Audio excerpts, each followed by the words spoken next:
అది అందమైన ఆహ్లాదకర ప్రాంతం. నదీ తీరాన ప్రకృతిలో వెలసిన ఒక మహావృక్షం. నదిలో పడవల్లో ప్రయాణించే వారికి ఆ చెట్టు ఉన్న ప్రాంతం ఒక రమణీయ దృశ్యం. అలాగే చెట్టు కింద కూర్చొని నదిని తిలకించే వారికి పులకించే కనువిందైన దృశ్యం. ఆ పల్లెటూరు ప్రాంతవాసులు ఆ ప్రాంతం గుండా ప్రయాణించే వారికి ఆ చెట్టు స్వేద తీర్చే కల్పవల్లి.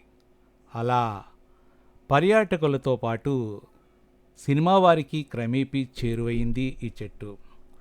సినిమా వారు నేరుగా వచ్చి చెట్టు దగ్గర షూటింగులు చేయడం మొదలుపెట్టారు. సినిమాలో అనేక సీన్లు చెట్టు దగ్గరే చిత్రీకరించేవారు. అంతేకాదు, పాటల చిత్రీకరణతో ఈ చెట్టు బాగా ఫేమస్ అయింది. క్రమేపీ ఈ చెట్టు సినిమా సెట్టుగా మారిపోయింది. ప్రతిరోజు ఈ చెట్టు కింద సందడే సందడి. సంవత్సరాలు గడుస్తున్నాయి. అలా షూటింగ్లతో మొదలైన ఆ చెట్టుకు సంబంధించి ఒక విషాదకరమైన వార్త. ఒక్కసారి ఆకస్మిక వరద చుట్టుముట్టింది. ఆ మహావృక్షం నేలకు ఒరిగింది.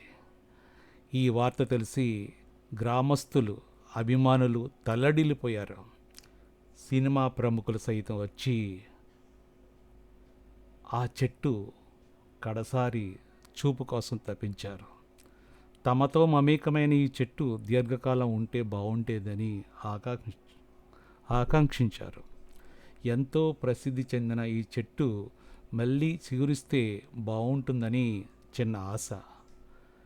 వారి ఆశల సంకల్ప బలంతో స్వచ్ఛంద సంస్థల మిత్రులు కార్యాచరణ సిద్ధం చేశారు. టెక్నాలజీ ఉపయోగించి మళ్ళీ చెట్టుకు ప్రాణం పోయాలని తలంచారు. నిపుణులను రప్పించారు, ప్రయత్నం చేశారు. 3 నెలల తర్వాత ప్రయత్నం సఫలమైంది. మోడు నుంచి సిగురించిన ఆకులు చూసి అభిమానులు పులకించిపోయారు. చెట్టు సిగురంత గురించి వార్త తెలిసి తండోపతండాలుగా జనం వచ్చారు.